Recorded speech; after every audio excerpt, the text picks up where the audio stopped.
Welcome to the Black Delegates podcast. Today's date is April the 15th, 2018. We are at episode 9. I think it's episode 9, right, y'all? Sounds good to me. Sounds good. Sounds right. Yeah. Okay. So episode 9, we're here with the regular crew, and today is G's first episode as a real, fully fledged co-host. Congratulations. Yeah. Welcome, G. Welcome.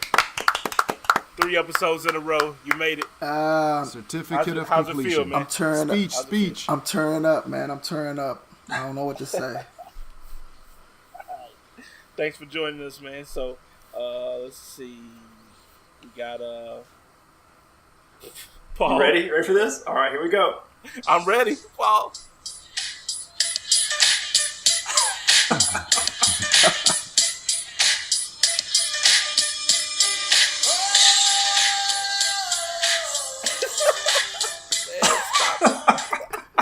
No bass in this thing, music. Yo, what's up? All you did was increase your haters. Oh, yeah, that's what I want to say. I'm back. I know all the haters, especially Ish's family, is probably like, man, I'm glad he's gone, but I'm back, unfortunately. So what's up, y'all? What up? What up? Sorry I missed last week, but the episode was good, man. That dude, Ghost, he's man.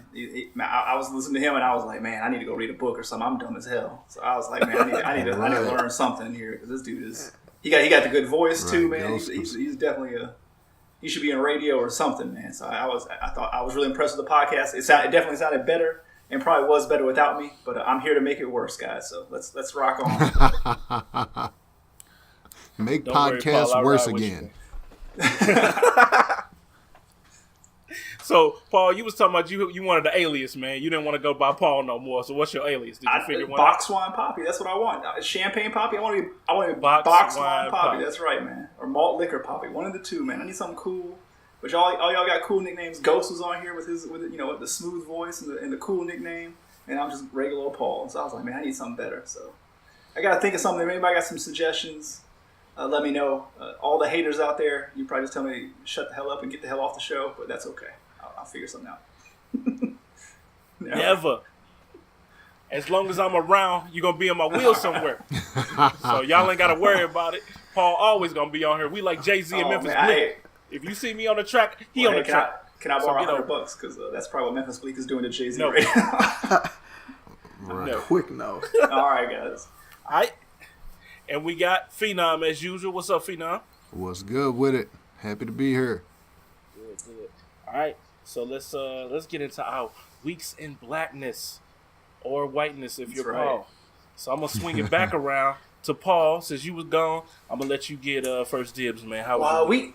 Or I guess week 2 was weeks. interesting. Had to travel some, so I was up in DC for some projects and just regular stuff like that. Came home. So the thing I want to talk about week in blackness. So we got the kid.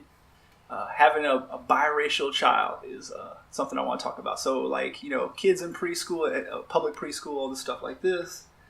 You fill out all the forms at the beginning of the year. You don't think nothing about all these forms and stuff like that. But, whenever it comes to race issues and things like that, I hate filling out these forms and stuff like that because they always ask, what race is your child? And so usually at these places, public schools, they have 4 or 5 boxes. It's Latino, white, black, and, Asian or something like that, anyway. So we filled out some forms beginning of the year. I hadn't thought much about this. Anyway, the teacher comes up to my wife this week when she comes to pick up the kid and was asking about she was basically trying to ask what color my wife is. My wife is black. She's 100% black. She's definitely probably got some mixed heritage down the line, but both her parents are definitely black, 100% black. But she's got real straight hair, and so so the teacher, I guess, seemed confused, and so she saw a form where my son was listed as Hispanic, and I probably put that down there as Hispanic because there weren't that many boxes back when I filled him out, and I was like, well, he doesn't really look black, he doesn't really look white, he looks more like me, so I'm just going to put Hispanic. Yeah, he definitely looks Hispanic, so I'm like, I'm going to put Hispanic. But anyway, the teacher, she must not have thought that was acceptable, so she tries to corner my wife after school on the fly, and was like, now, do you mind me asking? And anybody starts off a question or a phrase with, "Do you mind me asking?" Never a good sign. So she hit her with the, do you mind me asking? And she was like, what, what your ethnicity is and all this stuff like that. And so my wife was like, I'm black. And so like, do I not look black to you? Something like that. But I guess she's not black enough. So the lady, my wife explained the situation, she explained it and she's like, well, that probably makes sense, or whatever like that. Because there was no like other box or mixed box. So the teacher takes it upon herself to say, well, usually we go by with whatever the mom is. So she basically wanted my wife to put black on this form, even though my kid doesn't look black at all. Like Ryan, you've seen him. Like, he does not look. Yeah, I mean, like he's 10 years from now he's in high school and he tells somebody he's black, they're not going to believe him. So, but he is, but he doesn't look it. So we put Hispanic, and that makes sense to us. But anyway, the teacher was trying to push him to push her to put black on the form. And my wife was kind of like, well, let me talk to my husband, blah blah. And she kind of pushed back like that. So we kind of went around this, on Wednesday or Thursday. The next day, my wife told her like, well, no, I don't think you should put black or something like that. And so the teacher really was trying to push back on it with us. And so it was a whole second day of this debate with the teacher. And we're like, why are you, coming at us with it? Why is it so important? And she tries to lead off the conversation with, now see, I don't identify as white either, because she's a Jewish lady. So she claims she identifies as, non-white too. We're like, I think she's trying to like, relate to us on some level, but I was like, I'm not seeing it, lady. But anyway, so the second day she pushes back on this. To make a long story short, she pushes back on it. Third day comes around, she tells my wife, and she basically checked every single box on that damn form. So whatever form that she was asking about and wanted to fill in, she just put everything. So black, white, Hispanic. She basically checked 3-4 boxes on there. So now my kid's probably going to be in everything. And her justification for this was that she said she used to live in Florida, and she said, well, now if you depending on what you put down in the school system, then later on you can get more financial aid money. And so she was like, and basically in Florida, and I couldn't believe this was true, but she basically insinuated like black kids go to school for free if their grades are good. And I was like, my wife just kind of like, okay, whatever, this lady's already nuts. We're just gonna stay out of it. But that was kind of her rationale for like, well, we should put all these boxes, that way he can apply, he can qualify for everything. And I'm like, that is the dumbest idea ever, lady. Just leave what I had on there on the form in the first damn place. I know my kid, and leave it alone. But that's not weak in blackness, but that's definitely weak in mixed heritage. So interesting little nugget. Like, do you work for the census? I guess, I don't know, man. But my kid's got like a form now with all. She said she put every single box. My wife was just like, okay, whatever. Just leave us alone, lady. We don't care anymore. You know what it was? They need probably minorities in that school. That's my guess. Yeah, they probably do. Well, but Hispanic is minority, right? Yeah, but they need a black though, man. It's not. You got to get a full credit for that minority. So you only get like a partial credit for They're definitely. I mean, look, don't get me wrong. We live in the suburbs. I'm not under no false pretense. But there's some Panthers players that kids go to this school. It's a public school, but there's some Panthers players that live out here. Kids go there. So I mean, but there are definitely some black kids, but a lot of Asian, a lot of Indian kids, a lot of Indian kids at that school for sure. But anyway, that's just what it is. It was interesting. I think they're always confused when my wife come in there because we definitely don't look like most of the other families that are there. But anyway, it's all good, man. Just one of those little quirks in the system. And it might be that you all have to, should just start checking both boxes. Check Hispanic, check black, I mean, that is something. Yeah. But go ahead.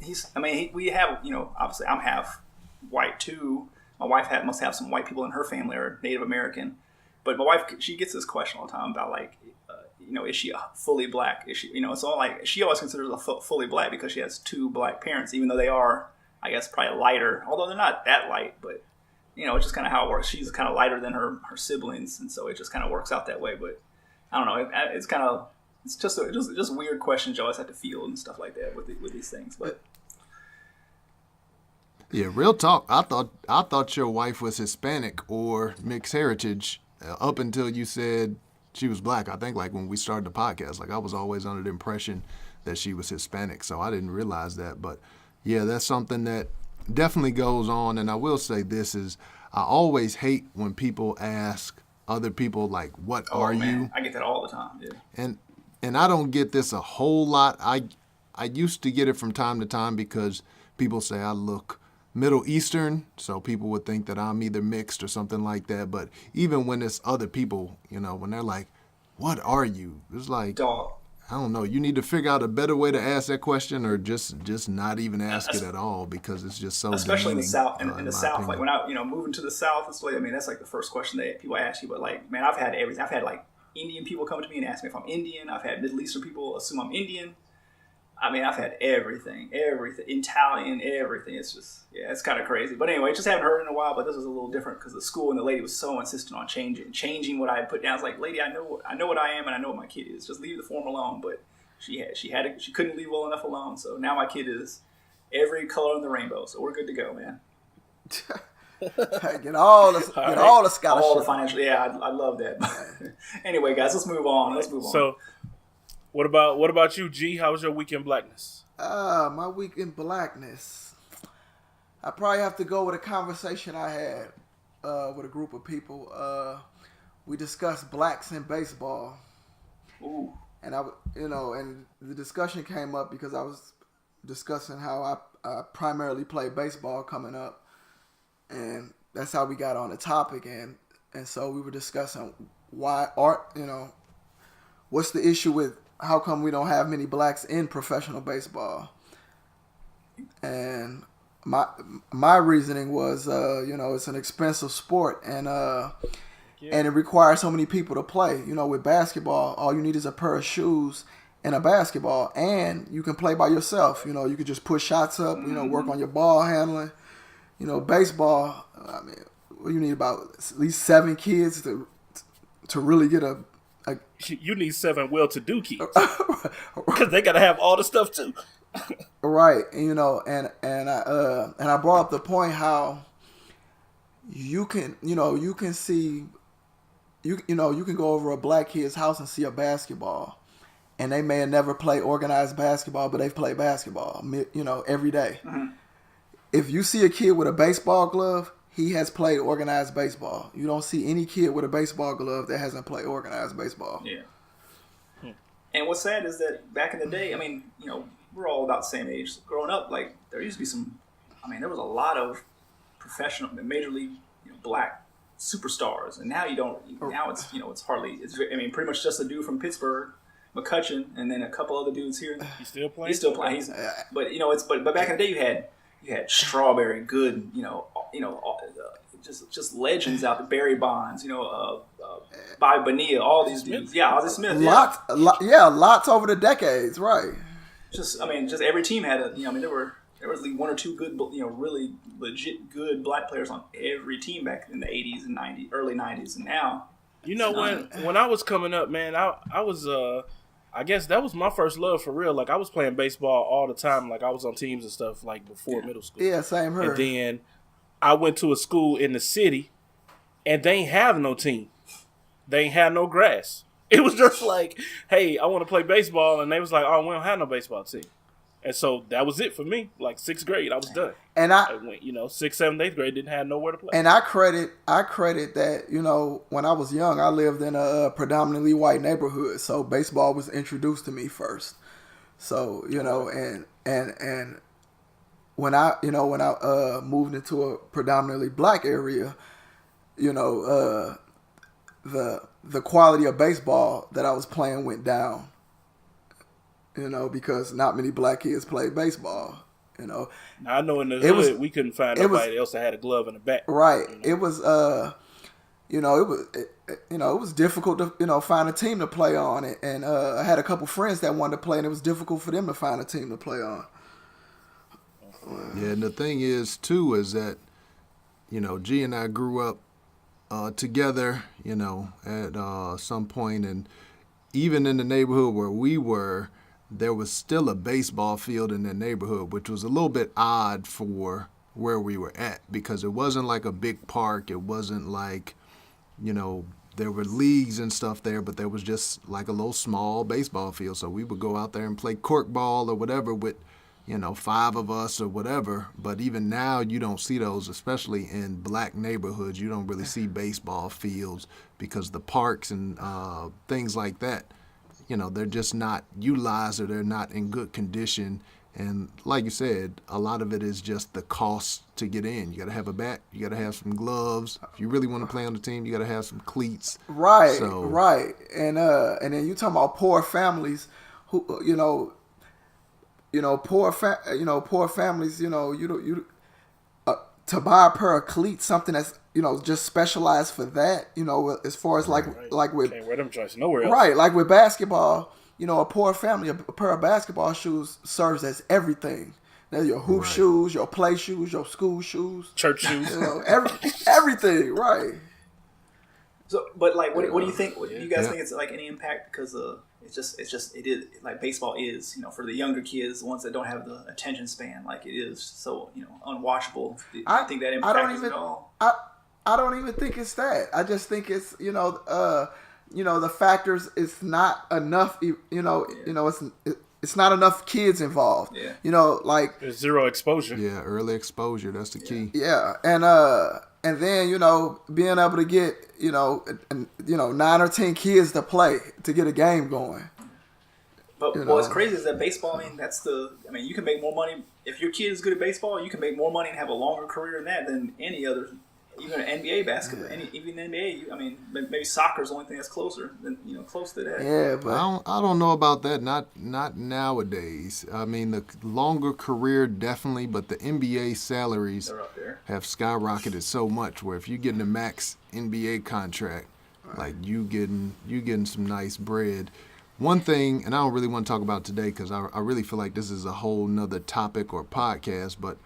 One interesting thing to think about when it comes to baseball is people say, there's no black players or not a lot of black players that are out there, but we do see a lot of dark-skinned Hispanic players that are out there. So you do see a lot of these other countries in the Caribbean or in South America where there are black people per se, but they're Hispanic. And so it's like they don't get counted as black people because they're of Hispanic descent. And I think that's a whole nother interesting conversation to talk about one day. It's just like, what is black?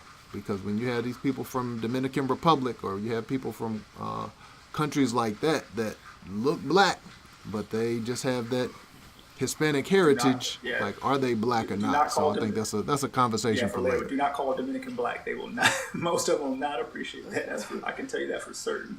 Man, I think it's all money based. Because I hear people around me that I work with that are not black talk about how much it costs to play baseball, and and these are any kind of good team with good players on it. It's $1,200, $1,500. If you're doing travel baseball, I don't know. Traveling baseball, you got to go to I don't think my kid playing for that. I ain't got $1,200, $1,500 to drop on a baseball. That ain't even counting your stuff. Like, nah, we gonna pass on that. We can go hoop in 5 leagues for about $30 in a jersey. Yeah. Now, but before we turn this out, so G, let me just ask you one question. Like, so you're closer to like the kids and stuff like that. So like, do you see the minority community where you live at? Are they gravitating towards soccer? Because you think soccer, like all you need is one ball, and it's kind of like basketball in that you don't need that much equipment.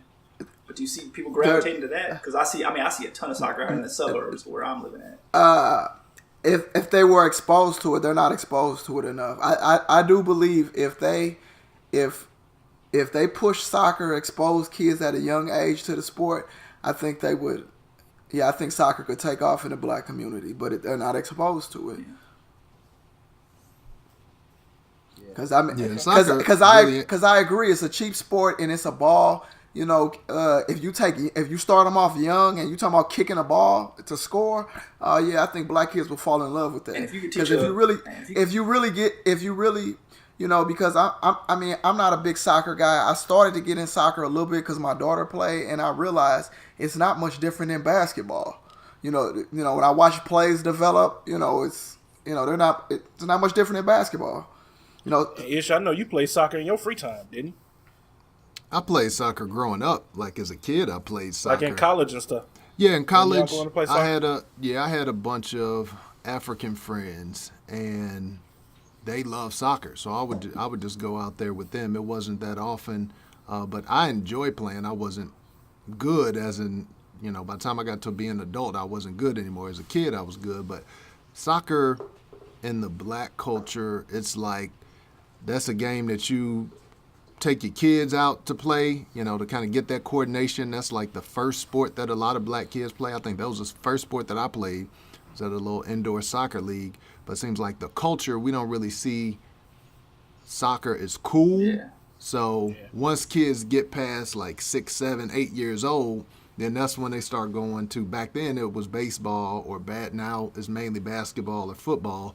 One thing I think could happen is that because the NFL has gotten such a bad rap with all these concussions and stuff like that, I think that's a way that soccer might be able to gain some popularity because people aren't letting their kids play football now. And a lot of parents are no. And then also, I didn't mean to cut you off, but then also the money. You don't hear about soccer players making any money. Yeah, because they got to go overseas to do it. Like soccer players in Europe, they make big bucks. Crazy. But over here, when you look at the MLS, they're not really making those. Yeah, but that's basically just crazy absorbent salaries. Except for like some of the like David Beckham, when he's washed up, he comes over to MLS for a few years and makes 30, 40 million. But the rest of the dudes is like minor leagues basically for the soccer world, I guess. Right. Okay. Interesting. Anyway, so where we at? Ishmael, your week in blackness? Yeah, I'll keep mine short because basically if you want to hear my week in blackness, really all you have to do is rewind, go look at last week's episode, I believe it was last week, and listen to Ryan's week in blackness, or maybe it was 2 weeks ago. Talk about church anniversaries. So today was my church's anniversary, I believe 79th anniversary. And it was exactly what you said yours was, Ryan. I mean, it was just a long affair. I was there all day, and I'm part of the production team, so I was there from probably 9:30, 9:45 until like 6 p.m., just with a little break to go get some lunch. But, I mean, just all day, unnecessary.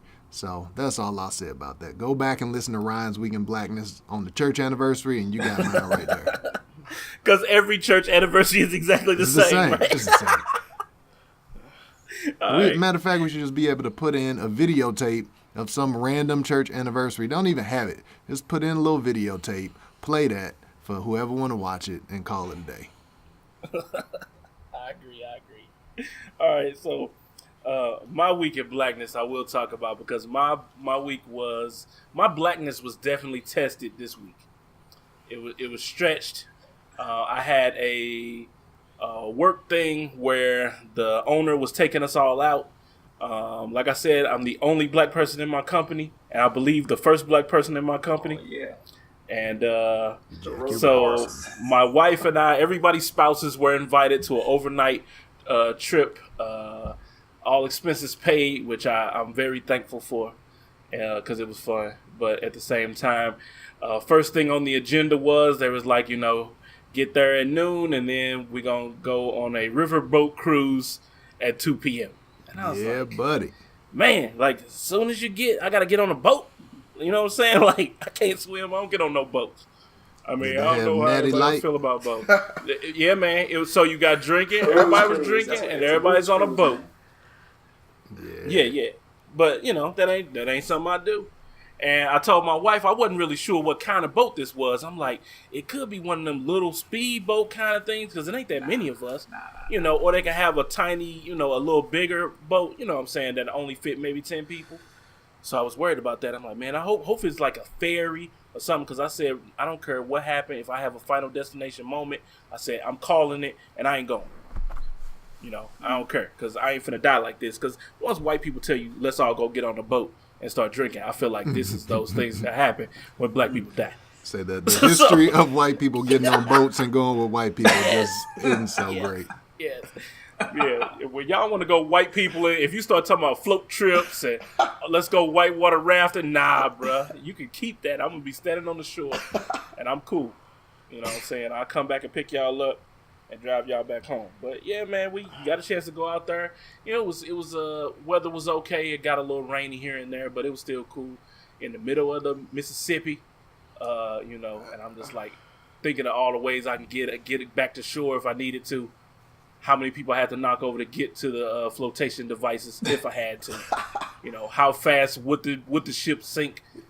I'm watching the captain. This dude thinking about. I was watching the captain. He had on the captain's shirt and some Jordans, and I was like, "Is this dude a real captain? This nigga got Jordans on." The black and mild behind his ear.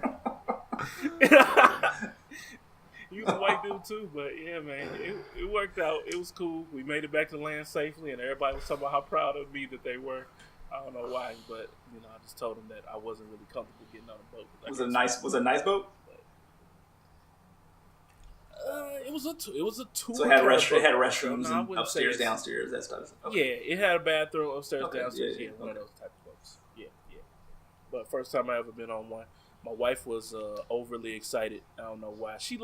For some reason, she seems to like when her life is in danger. Because she'll be like, "Oh, I'm scared to do something," but then she'll be kind of excited to do it when she's scared to do it. So it's weird. Yeah. But that was my week. I survived. A lot of whiteness. Oh, I do have something else I got to add. Sorry. This week in Blackness is going to be long, but it's interesting. So we just do it. So later on, we had dinner that night. So we had a lodge in the middle of the woods in Grafton, Illinois. It's nothing there. It's like the river on one side, woods on the other. And I was looking at the menu. It was a bunch of stuff on there. And I'm like, man, I don't want none of this stuff. And then I see 2-piece fried chicken, 4-piece fried chicken. And I'm like, dang, I can't be the only dude to order this fried chicken because I'm the black dude. Because they're going to be like, of course the black dude orders the fried chicken. Right. So I'm sitting there waiting. Everybody goes around. So luckily the owner, he was like, yeah, I want this fried chicken. He's Southern. So I was like, cool. Now that opens the door so I can get this fried chicken. So we get the fried chicken and I eat it and I'm like, man, this chicken ain't got no seasoning. Not none. I was putting as much salt as I could on there, man. I was putting pepper on there. And I'm like, man, this crust is phenomenal. I don't know what it is. The chicken, texture-wise, was great. But you just couldn't taste it. And so, I looked over to the owner and I was like, yeah, this chicken was pretty good. And he's like, I could tell you one thing. It needed some salt. Some cayenne pepper, something. He's like, didn't have no season on it. And I was like, oh, finally, I can say it. And I was like, yeah, I was thinking that too. So I was just relieved that I wasn't the black dude that just the only person that thought the food wasn't seasoned. And, my boss now, he went up a couple points with me. Straight. That's what's up. You were scared to pull out the hot sauce out of the bag and put it on there, I'm guessing. Oh, yeah. I don't think my wife got no hot sauce in the bag. Maybe she had the wrong bag. But, so let's move on to our first news topic. Right, halfway through we get to the first topic. It's cool, though. It's cool. Everybody had interesting stories, though. So yeah. It'll sound good on the other end. I think a lot of times when you in it, you think like, oh, man, we've been talking for a long time. We're just looking at time. But it ain't about that. So, Starbucks. This story first came to me. My wife just leaned over while at one point when we finally had some Wi-Fi coverage in the woods, and she was like, "Hey, the CEO of Starbucks just put out an apology for some black people that got arrested at the restaurant. I mean, at one of their restaurants. Establishment. I'm like, what's this about? Yeah, okay, establishment. And we looked into it, and apparently now, as a black person, if you go into Starbucks and you're just waiting while black, you can be arrested. So, Ishmael, I know you put this one on in the show notes. What can you tell us about this story? Well, with this story, you basically summed it up. There were two gentlemen in a Starbucks. This happened in Philadelphia. And so these two gentlemen went inside Starbucks. They apparently asked to use the restroom, and one of the employees told them that the restroom is only for paying customers, which they told the lady that we are paying customers. We're waiting for our friend. We just want to use the restroom while we wait. The lady, I guess, told them no. So the manager ended up calling the police on them. These guys would, after she told them no, they just went and sat down and, was talking with each other as they waited for their friend. The manager called the police, told them there were some trespassers, that they had asked them to leave the store, and the guys wouldn't leave, which I guess that's another point of the story where Starbucks actually asked them to leave again as they were sitting down, just talking, waiting for a friend. So the police came. Police told them, hey, manager told you guys got to get out. Of course, the natural reaction is going to be, for what? Like, what am I doing? I'm sitting here in Starbucks. I'm trying to patronize this business. We're waiting for our partner. That's why we haven't ordered yet. And I'm sure that the manager and the police thought that they were lying. So these two gentlemen ended up getting handcuffed and arrested. And the friend actually showed up while they're handcuffed. So it proves that they weren't lying about it in the first place. But the fact that Starbucks felt the need to call the police because two black men were sitting inside Starbucks, whether or not they were buying something or not, that's ridiculous. People go inside Starbucks do anything, to use the use the internet, Wi-Fi all the time. use the Wi-Fi, to hold meeting, like all the time. So the fact that these two men ended up getting arrested, like that they called the police, that the police came and the police arrested them, that's what everybody is talking about. So, Paul, what are your thoughts on this story? I mean, it's crazy. I mean, first of all, the only thing I definitely agree is crazy. I think it's totally inappropriate because I know I've done random things at Starbucks, meeting people. I know I signed for my house with my realtor. We met. I just told him, hey, meet me at the Starbucks near where we're going to be at, where we were living at or staying at the time. And he just met me there. I mean, maybe I bought like a coffee just to, hey, feel like I'm doing something. But I don't really I feel like it's a public place. I know people, conduct like Craigslist business out there in the parking lot or whatever like that. I mean, I know I've seen people, have meetings, all types of stuff. So I didn't get that. I will put this more squarely on whoever that person was that decided to call the police instead of the whole company, per se. Because there's thousands of Starbucks and people seem pretty chill in there. And nobody's really, tripping about what you're doing. If you're just kind of hanging out and not really buying anything, I never got that. So I'll put it more squarely on those person or persons that decided to call the police, which was just ignorant. And plus, I've got to go to Philadelphia in a few months for school, and so I'm bringing the wife and kid up there. And I don't know exactly where this one particular Starbucks is at, but it will not be getting my business, that's for sure. But yeah, man, it's just messed up, and I don't understand why the cops just. The friend pulls up, and probably tries to explain the situation, like, hey, what's going on? Man, just let the people go, man. Just let them go, man. It's just cops always kind of like, oh, rules are rules. Too late. We've already come out here. We got to process this. It's like, man, just use some common sense. If people just use an ounce of common sense, we'd avoid a lot of these issues. And now, this whole investigation's being launched, which probably rightfully so. But if somebody just along the way just had some common sense and said like, hey, these dudes ain't doing nothing. They just waiting. If you don't want them in there, maybe just say, hey, can you stand outside? I don't know. Just have some common sense. And the cop should have some common sense, too. He said, like, we don't need to arrest these dudes, especially now when the cop friend pulls up and can vouch for them. Just leave folks alone, man. It's just so stupid. But yeah, and what was crazy to me, if you look at the video, there were like hella cops up in there. It wasn't just like two cops that came. There were like 6 cops at one point. That were there to address these two guys. So it's like, why? First of all, why do you need all these cops? Now, there must have been like a robbery. I'm guessing maybe a robbery in the area at some point in time. But these were African dudes, right? There were 2 African guys. That's what I read, right? Or am I mistaken on that? I'm not sure if they were African I or just not, saw black. so I'm going to just say black. Else. I will say that Starbucks, they apologized. Their statement was, we apologize to the 2 individuals and our customers and are disappointed this led to an arrest. We take these matters seriously and clearly have more work to do when it comes to how we handle incidents in our stores. We are reviewing our policies and will continue to engage with the community and the police department to try to ensure these type of situations never happen in any of our stores. The CEO also said that he wanted to apologize to the men in person. So keep that in mind. Starbucks, the corporate Starbucks, they are backtracking. They are going back on this. One other thing to note, I'll say, is that when they were actually getting arrested, there were a bunch of people, other Starbucks customers, who were telling the police they didn't do anything wrong. Like, why are you arresting them? They're not doing anything. They sitting down if here. I was there, If I was there, I would have sit there and just bought him a coffee for him. Like, hey, here's $1.25. Here's some black coffee. Drink, just hold it. There you go. Now they bought some. Leave them the hell alone. That's what I mean. Just come on. Somebody's got some common sense. It's just step up and say, hey, leave these dudes alone, man. What's your view on this, G? Yeah, I'm agreeing with Paul. You know, it's sad, and the issue I have is with the cops. Like, really, you know, if I show up to that situation and I'm a cop, I'm like, you know, I don't know what's going on, but, you know, I would have just asked the guys to, you know, let's step outside, you know. But to put cuffs on them. And see, I read I read an article that they were after this. I didn't know if it was maybe the language barrier, and that, you know, that resulted in, you know, the cops, and maybe they were having a hard time understanding what, you know, what they were wanting or what they were doing there. That's kind of what I inferred from the article I read, but maybe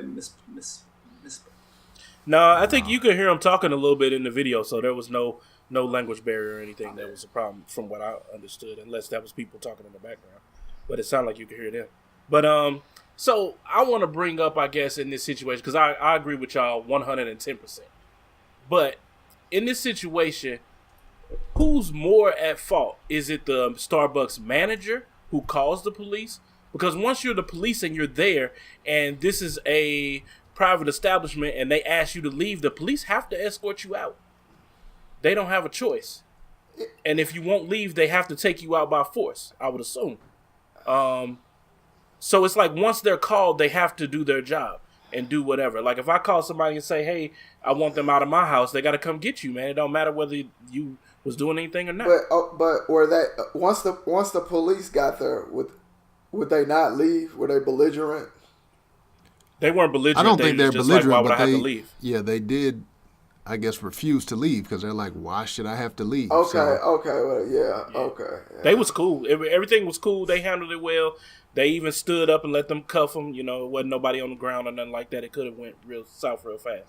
But it was cool. But I just was, you know, the police chief, who was a black dude, he was on the video too at the end, and he was, or somewhere in the article, and he was saying that he didn't think his policeman did anything wrong, and as a black man, he definitely was aware of the climate and stuff like that. So that's why I was thinking that they did their jobs just because they have to get those people out if the establishment is saying to have them leave. Yeah, go ahead, RG. Sorry. Okay. You know, in that case, then yeah, they were just doing their job. So yeah, now I'm just looking at the establishment like, really? Yeah. Because you would think, why just because it's black dudes? Because I guarantee somebody was up in there just sitting. Yeah, absolutely. and just if you order a black coffee and you sit in there for 8 hours like people do, is that okay? You know what I'm saying? You using up the same oxygen, that air conditioning heat that I am, just sitting there not. And if it's that big of a deal, just you know, go over to the dudes and hopefully they're reasonable. Like now, if it comes out later that, you know, like dudes are like, hey man, you know, you've been sitting here for an hour and you know, can you just buy a cup of coffee and then, you know, we're square. If the manager came and said that might have, you know, we don't know if that happened or not, but that's what if I was a manager, I'd be like, hey man, if you've been just chilling here for a while, you know, I mean technically, you know, again, when I go to Starbucks, usually I try to buy at least something, just so I'm cool. But if you didn't, I can kind of see where the manager's point. But just go up to him, be smooth about it. Just say, hey man, you know, we know she's in here waiting. Do you mind just buying a Snickers bar, whatever it is, a pack of roasted peanuts for 75 cents, and then we're square. You know, we're good. That's what I mean. Somebody with some common sense should have just stepped in here, and then this wouldn't escalated. And it's now probably people obviously been arrested. Cops' jobs maybe on the line. The mayor's. The police commissioners having issues, and even the CEO of Starbucks having issues. I mean, just all this for some dumb incident. I mean, think about how many stores Starbucks has worldwide. You know, it's a man. There are no cops' jobs on the lines from this. You don't think so? Bro. No. Like, no, they jobs don't be on the line. They could shoot us, right? They could shoot us and walk away. Now and like Ryan said, they did their jobs. I do feel like, as an officer, you should be skilled at handling situations like that where it doesn't warrant an arrest. Now, technically, did they do anything wrong? No, because if the guys didn't leave, then that's what you have to do.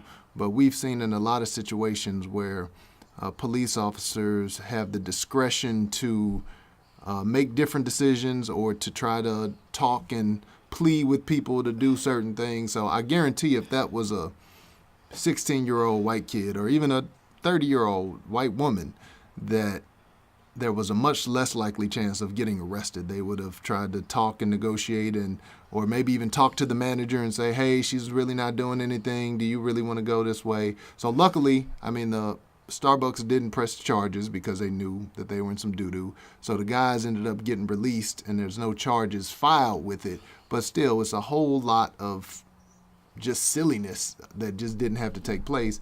And now, the corporate Starbucks is looking at boycotts and people like, yo, we need to go get our coffee from somewhere else.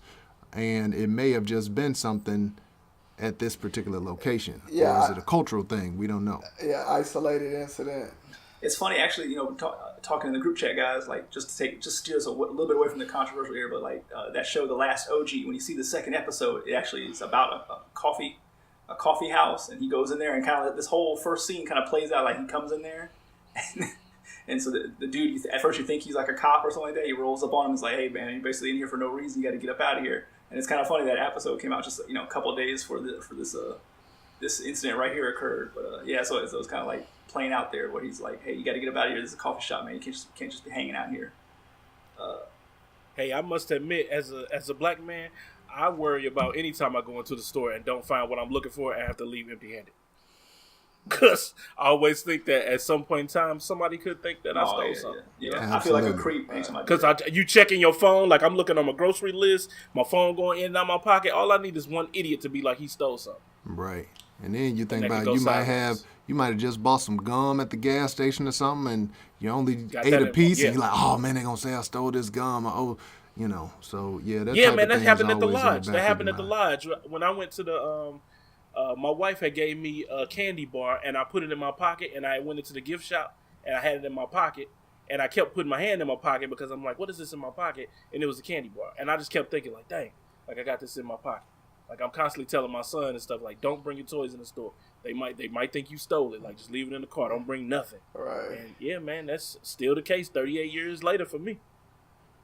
Yeah, and I remember I was watching something recently, and I don't remember exactly what it is, but it probably was a video on YouTube where a person was getting followed around the store, a department store or whatever, and they asked the person like, hey, why are you following me? And there was a black person that was following him, and I think it was a black woman, and she's like, well, you know why I'm following you, right? And he's like, what? And she's like, that backpack. And so the guy had on the backpack or whatever.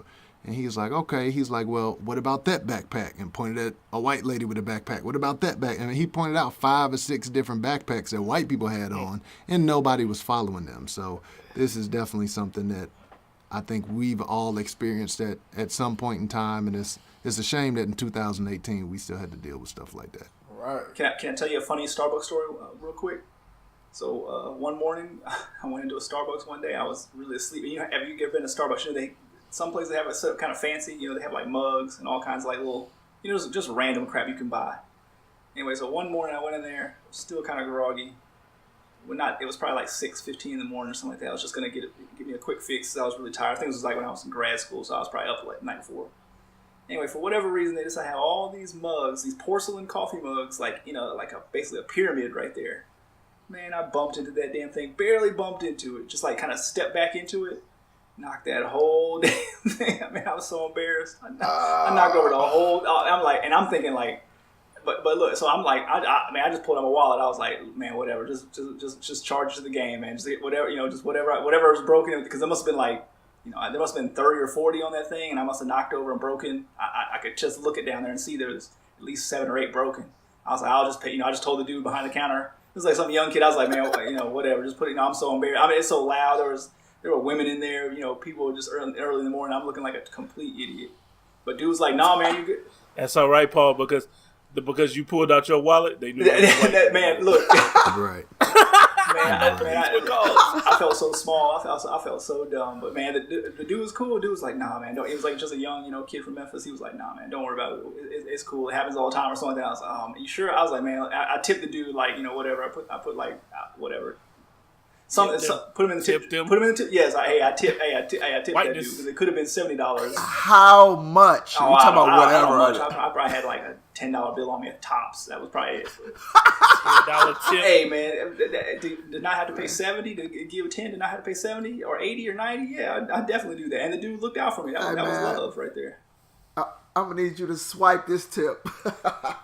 Here's another tip: if you're ever in Starbucks, do never use their restroom because man, they're especially in big cities, bums use all the bathrooms. Do not never use a Starbucks restroom ever, man. I went in there one time and it was like Afghanistan in there. I just walked right back out. Don't go in there ever, never. Because like you said, people just hang out in there all day long, be using the bathroom, and bums come through there. I mean, I'm talking about big cities like Philly or New York. Man, it's like Saigon in there, Beirut, Afghanistan, vicious. Speaking of bums, let's talk about our president. Oh boy, So- not again. This dude, and we say this out, this dude, he's decided that he's going to raise tariffs on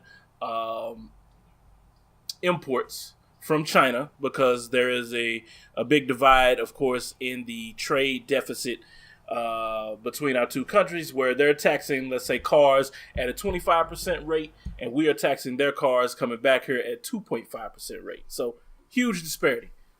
Totally understand it. But no president in history has ever decided that they would go ahead and raise our own tariffs in fear of a trade war. And I was wondering to myself, is it crazy enough to work? And the Chinese president said last week that he would, in fact, lower the tariffs that he has on American cars and goods coming over there here shortly, because he didn't want to have a global trade war. So, what do you think about that? And this is my 2% of crazy Trump that I said that I liked, or somewhat liked, is that he's crazy enough to try things that nobody else has tried. In fear of World War III, don't worry about that. we just want to get the tariffs lower. So what y'all think about that? You think it'll work? Or you think the Chinese president just talking? I think the Chinese president, and I don't know how to pronounce his name properly, is Xi or Xi. Right, Xi. Nobody knows. Xi. And this guy is like, I don't know, he's almost like a chess player. So I think for him, he's not going to get into that war words with Trump. You know, Trump likes to talk big stuff, and you see Putin might go back and forth with him, or Assad, or some of these other leaders will kind of go back and forth with him. Xi ain't going to do that. You know, he's a thinker. You know, he is really a intelligent individual, you know, and say what you will about Chinese government or whatever, but this guy's just like a really smart dude. And so I think he's just playing it. You know, he doesn't want to get into this big war or this big tariff war that he knows is going to hurt the economy. So this actually, where he's talking about lowering the tariffs, this isn't anything new. This is what he's actually been talking about for the past several years. Like, this is the policy of that government of what they're trying to do. So it's not like whatever Trump did changed his mind. He's just reiterating what he's been saying in China for the past couple of years anyway, but he's doing it in a way where he's just trying to bring Trump down, get him off that, you know, whatever, his high horse or his anxiety or just how Trump acts. He's just trying to be calm and just, you know, play this cool role so we can avoid that, because honestly, a tariff war is going to hurt everybody. It's already hurting farmers here in the U.S. It's hurting people over in China. So it's not good for anybody. So I don't think Trump really is doing anything special just by his crazy antics. I agree generally with what Ish is saying. I mean, I think it's really a distinction without a difference. I mean, he's basically, I think, he's playing chess. He's being strategic. He's saying, okay, we're gonna, try to work with these tariffs, but that's only like really a part of the issue. Like, the other things that they're really not talking about is like they have massive subsidies over there because China, so they want tariffs on U.S. cars coming in there because they don't really want U.S. cars there. They want they want to build up their own Chinese, auto line, which you never really hear about. And there's Chinese automakers over there. You never see them over here, obviously, but there's a huge market for China cars over there, and they want to sell their cars to their people, by and large. So it's tariffs is one thing, but you've still got subsidies. You got other regulations that are in China that, at least on the survey, at least the articles I've read, just kind of glancing through this to get ready for this conversation, doesn't sound like they're doing anything like that. So they can lower the tariffs a little bit. Maybe that gets Trump off the ledge with this stuff. But I don't really think it's going to make a difference. I think China is committed to continue to build up their manufacturing base, because that's really the engine of their economy. And especially with America talking about, pulling back, retreating from global trade and things like that, I think they're going to want to even further push into, their own domestic auto manufacturing. So I don't see this really making anything, but maybe just talks off the ledge and kind of, quiets the stuff down. But I don't really think it's going to mean much of anything in the long run, to be honest with you. Probably doesn't change anything at all. Okay. Any thoughts on this, G? Nope. See, I'll stay out of that. Tariffs and trades. I have no comment. All right. Yeah, and one last thing. Or were you about to give your opinion, or are you about to go to the next one? No, I don't have anything to add. I think it's I'm gonna say I don't have anything to add, then I'm gonna add something. Of course. So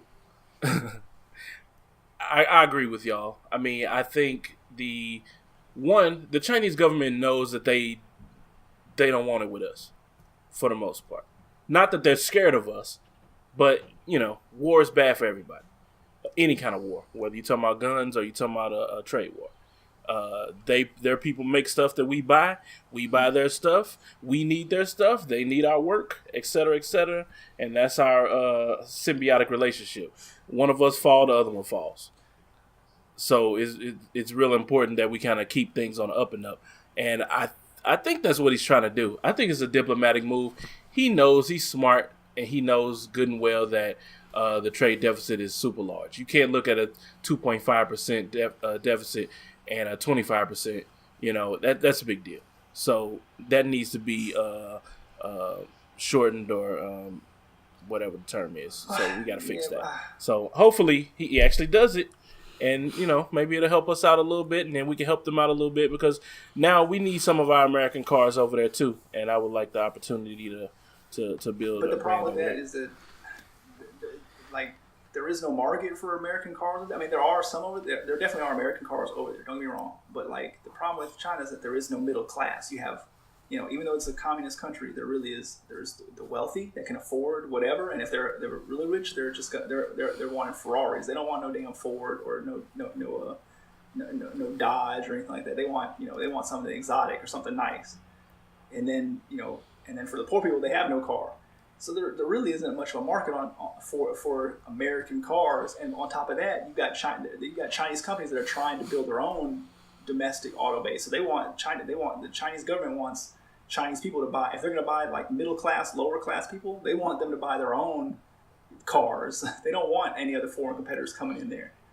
Then you let the market dictate it. Then you have a free trade market.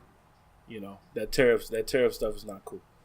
But I understand what they're trying to do. Yeah. But they think about themselves first. She has opened up the Chinese market a lot more than it has historically been. They've been closed off for a long time in terms of trade. And so they are opening up and, doing a lot more trade than they used to. The last thing I want to say about this is, one of the first things Trump did when he got in office was pull the U.S. out of the TPP deal, which was a trade deal with a bunch of different companies. And so now he's trying to go back, because now that China's imposed their own tariffs, now he's trying to go back and say, well, maybe we going to enter this TPP again. And the reason is because the American farmers are hurt by the tariffs that they put on soybeans and other products. So now he wants to go back to these other, 12 countries or whatever in the TPP, and try to rejoin them so that so these farmers are able to sell their soybeans and other products. It's like you jumping into this head first. When you got in, everybody told you don't leave the TPP. That was one of the first things he did, and now he's trying to backtrack because he done pissed off China with these stupid tariffs now. So, yeah, I don't think there's a method to his madness. I think he's just crazy, and sometimes it works out, and most times it doesn't. Now, this is some issue for different topics. What we had to get back on tariffs one day, because tariffs aren't necessarily bad in certain situations. There are legitimate reasons why you want to have tariffs that are higher in one country versus another. It just kind of depends. But we can talk about that another day. It's an interesting conversation, but it's probably way too deep in the weeds. Yeah, we tariffed out. We all tariffed out. Man. Okay, all right. And speaking of taking it back, Jimmy Kimmel and Sean Hannity have had a beef for like a little Twitter war ever since on the Kimmel show. He was talking about the First Lady reading Easter books to the Easter kids with a very thick accent. And I listened to it. It was pretty funny. And, they just made fun of her and how she was reading it. And, that's what Jimmy Kimmel does. But Sean Hannity, of course, he has to ride for his First Lady. And if it's a Republican, they're going to defend it. And they were so up in arms, and he couldn't believe it. And how dare you talk about the First Lady like that? She's the First Lady. But they didn't do that for Michelle Obama, though. So, again, hypocrisy from the right. So, did y'all get a chance to check out the video, at least, that started the whole thing? Go ahead, G. Yeah, I saw some of it. I don't know if I saw all of it, but only thing I have to say is I don't understand why people go at people like Jimmy Kimmel when they crack jokes for a living. So right. So you're gonna lose that battle 9 out of 10 times. So that's the only thing I really have to say about that one. Yeah, I agree. I thought the beef itself was silly, and just this false outrage that we see from people like Hannity on every little thing. It's just tiring. I wasn't all that interested in the beef. I see they have apologized and tried to move on, and to me this is something like Trump and LeVar Ball. Like it's something that grabs headlines. Kimmel got some jokes out of it. Got in a little bit of trouble off his jokes, but he got some jokes out of it. They both got a little publicity. I don't think there's too many times we're going to be talking about Hannity or Jimmy Kimmel, so they got, a couple of minutes out of us. But other than that, I didn't have too much interest in it. Brown delegation does not ride with Sean Hannity at all. A thumbs down, and so he lost this war. He will lose every other war that he's in. The Brown delegation will never vote for him, so he's out. Sorry. Now, the interesting part of this, though, is during the back and forth, and Jimmy Kimmel had a monologue where he's talking about Hannity's response, and he asks if he is the top or the bottom for Donald Trump. Right. And because of that statement now, he has enraged the gay community. So there was a portion of people, or at least Hannity said that he thought that the apology from him, which he's an ABC show, and that this was directed by Disney to apologize, therefore not to rile up the gay community, and it was not really an apology to him. And I think there's something to that. Nah, I'm cool. Tell all the gay jokes you want, man. It's just jokes. He's a comedian. He can say that. I'm cool. I'm cool with the joke. I have no problem with what he said. I would definitely would have said that in the group chat about this. So, in fact, I probably said it way worse. So I'm cool with the joke. The Brown delegation approves. I'm not gonna go that far. I think you have to be careful. Again, a comic is a comic. They're gonna tell jokes about everything. I feel like as long as you tell jokes about everybody, then that gives you a little bit of space. But we do have this issue where we make a lot of gay jokes or whatever. But if he was on there making black jokes, or if he was on there making Hispanic jokes, then we wouldn't feel that certain kind of way. We don't be like, hey, hold on a minute. So I don't know. I think. Oh, wait. You think that we would be enraged? Oh yeah. Outraged. If Jimmy Kimmel was out there making black jokes, talking about black people eating fried chicken or something, like especially if he's angry at somebody. Like I guess there's a different type of joke. Like There's some jokes where you're joking with somebody, and I mean this one he was beefing with Hannity, and he's talking about he's a top or a bottom or whatever. Like for the record, Hannity is a bottom. People do it all the time, but it's like I understand the gay community being outraged about that. You know what I'm saying? Because that's insensitive. So I feel like I don't know. It seemed like gay jokes are. When we were growing up in high school or whatever, a lot of people did it, but now it's just not, like, it's a different time, it's a different world. So I don't think that should be where the first thing that you go for. Like, if you're going to joke about a different group, I just feel like it needs to be more inclusive. You need to be joking with them. Like, this didn't have anything to do with gay people, but he's just trying to call them gay because, like, that's the worst thing in the world, in his mind. Or not in his mind, but that's the insinuation, is just being gay is this super terrible thing. Which and to them it is. So, right. But I feel like, you can do better.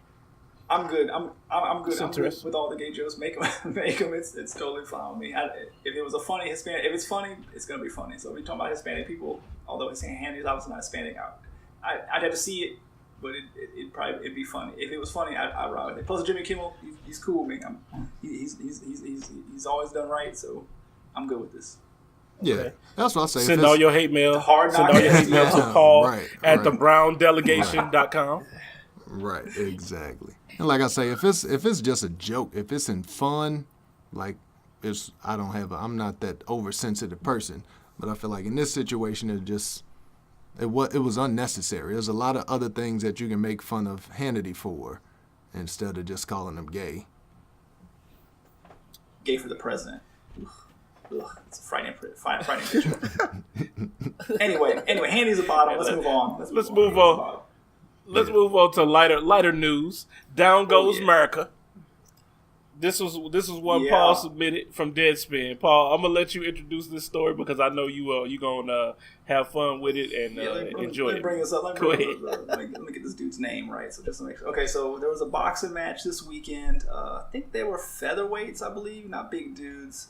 American boxer, I guess he was from Pennsylvania somewhere, named Rod Salka, had a fight with a Mexican boxer named Francisco Vargas. I did not see the fight. I guess it was on ESPN late night on Friday. Did not catch it. But why this story was notable is because Mr. Salka from Philadelphia, or from Pennsylvania, I should say, he decided to come into the ring against a Mexican boxer wearing boxing shorts that had the design of they were blue trunks with what looked to be breaks for the pattern, and then at the top over his navel it said in big bold letters "America First." So clearly trying to make maybe a political statement or maybe egg on his opponent, and ended up getting his ass beat in the 6th round by Mr. Vargas. Mr. Vargas knocked him out, and from what I saw the highlights, it seemed like he was pretty dominant the entire 6 rounds. The final KO wasn't all that exciting, but the dude was definitely out, and definitely he was not there, and so the ref called it off.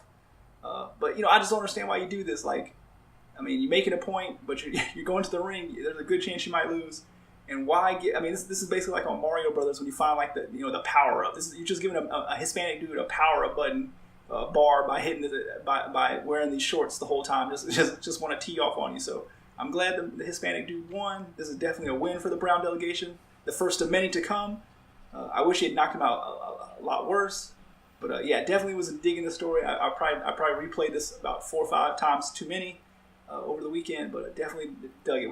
Ish, now you're the resident boxing expert on the panel. So what did you think about the guys' game, Mr. Vargas and Mr. Salka?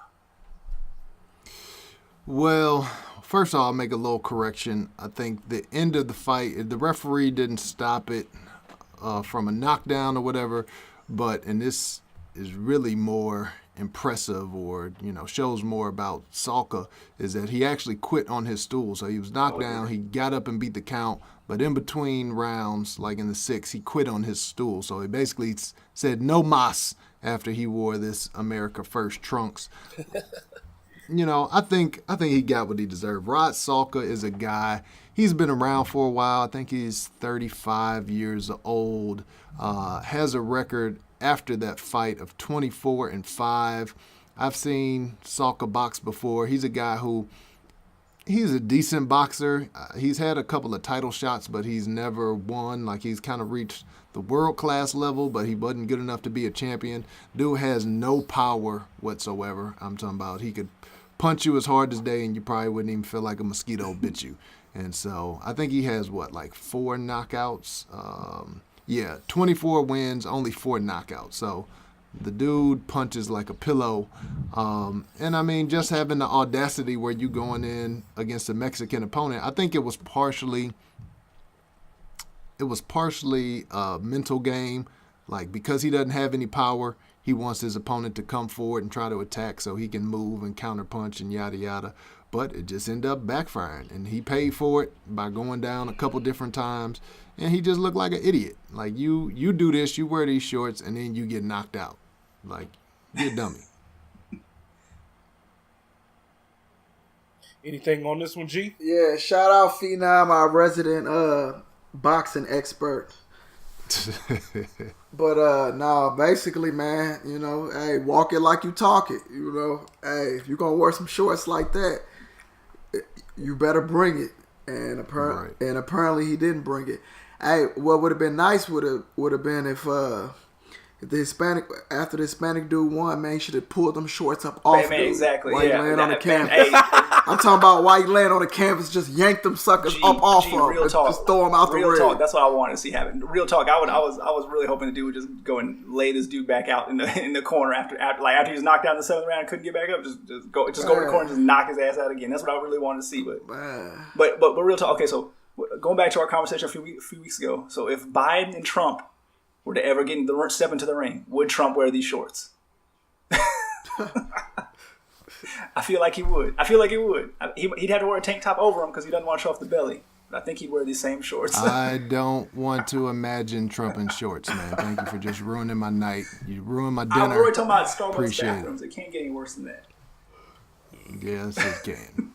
And I will say this about Salka is that he should have learned his lesson, because like what he's most famous for before this, idiotic stunt was getting knocked out by dude Danny Garcia, who's Puerto Rican.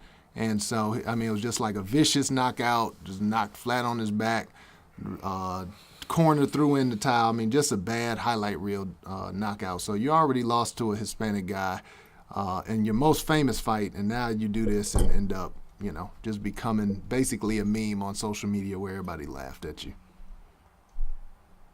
So he's making America great again.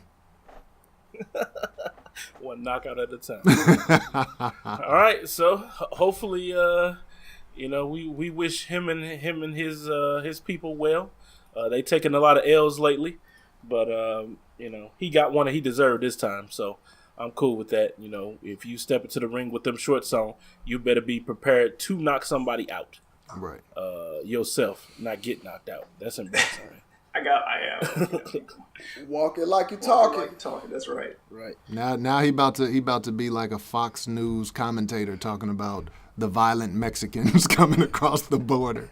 Probably. The one I'm waiting for is Manny Pacquiao. The Hispanic delegation. We need to get Manny Pacquiao back because one of Manny Pacquiao's nicknames is the Mexicutioner. I'm not sure if you guys know that, but one of his nicknames is the Mexicutioner from early in his career because he would always destroy Hispanic boxers.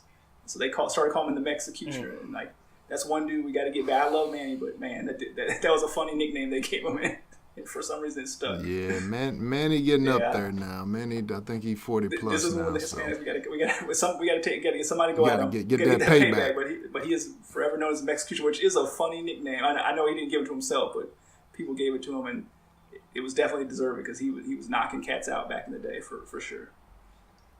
Yeah, man.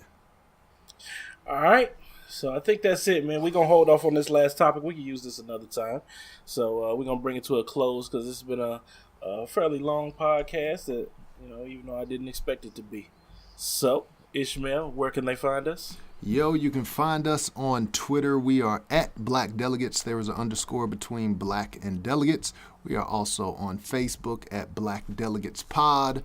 If you want to follow Ryan on Twitter, you can follow him at The Black Ryan, or you can follow me at Ghetto Phenom, even though I really don't tweet from that account, but just go ahead and follow me there. And Ryan, where can people listen to the podcast? You can find the podcast on Podbean, iTunes, Stitcher, and anywhere else that you can plug an RSS feed in. We can get the audio to you. Do that. Tell a friend. Let everybody know that you know.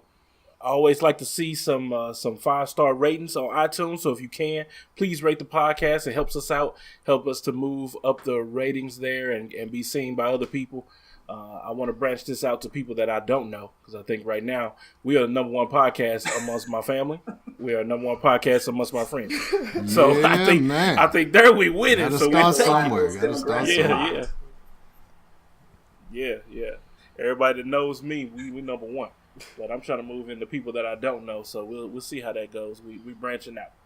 So let's see. I guess with that being said, that's it for this week. Yo, Ryan, you got to shout out a black podcast or something, man. You got to give us one. Okay. Podcast that I want to shout out is Brown Ambition. Brown Ambition. Yes, it's a couple ladies. They talk finance on there. They talk about student loans. They talk about credit. They talk about how to fix your credit. It's any money problem that you may have or saving for the future. It's a positive thing too. Anything about business, man. They talk about having your own business. I love the podcast because unlike most money podcasts, they real about it. They ain't coming in there talking about, oh, yeah, you should save 60% of your income, and then you could be rich. Stop that mess, man. Yeah, I could if I could save 60% of my income. Thanks, Captain Obvious. Dave Ramsey. But they real about it, man. They talk about, like, hey, I was broke at one point. I started doing this, and this is how I came out of it. Or I had this problem, and I like it. So Brown Ambition, definitely a dope podcast that I listen to regularly. All right, shout out to Brown Ambition. I'm not familiar with that podcast, so I'm going to go ahead and subscribe to them tonight. And once again, we just like to big up either black podcasts or black businesses. We don't know them, we don't owe them, but we just trying to give black people and brown people some props. So big ups. We'll check you out. All right, so with that being said, we'll see y'all next week. Peace. Peace.